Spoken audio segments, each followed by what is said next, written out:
大家好，歡迎再次嚟到為神州禱告2分鐘。今日我揀選咗喺神州裏邊一啲民生需要我哋去禱告。咁最近呢，《法治日報》有一篇嘅報道咁講，佢話近日呢，北京市民發現商場嘅母嬰室呢改咗名，改做咩呢？育嬰室，門口呢張貼咗呢共同育兒呢一個標語，咁令到寶爸寶媽呢都可以自由使用啦。傳統母嬰室咧以母親、嬰孩為一個單一設計起點，咁其實已經冇辦法滿足當下父母共同育兒嘅需求噶啦。由於咧缺乏統一嘅規範標準啦，各地育嬰設施喺安全性啊、舒適度上邊個差異都係顯著嘅，難以提供良好嘅使用體驗。咁專家咧就認為可以立法將育嬰室咧建設納入城鄉公共服務設施規劃，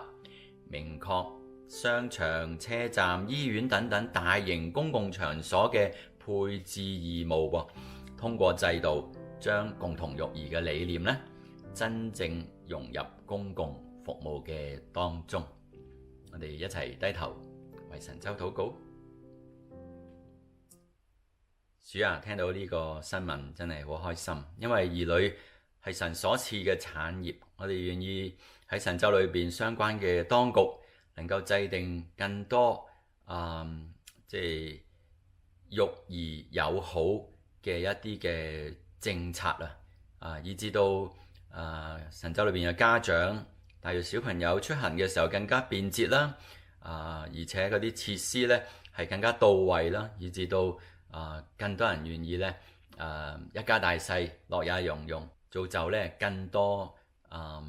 即係家庭咧可以方便嘅出行，我哋同心禱告，奉耶穌嘅名，阿門。社會不斷進步，而家唔係淨係媽媽湊細路，我都好有同感。我有3個小朋友，我都有份幫手湊大。感謝主，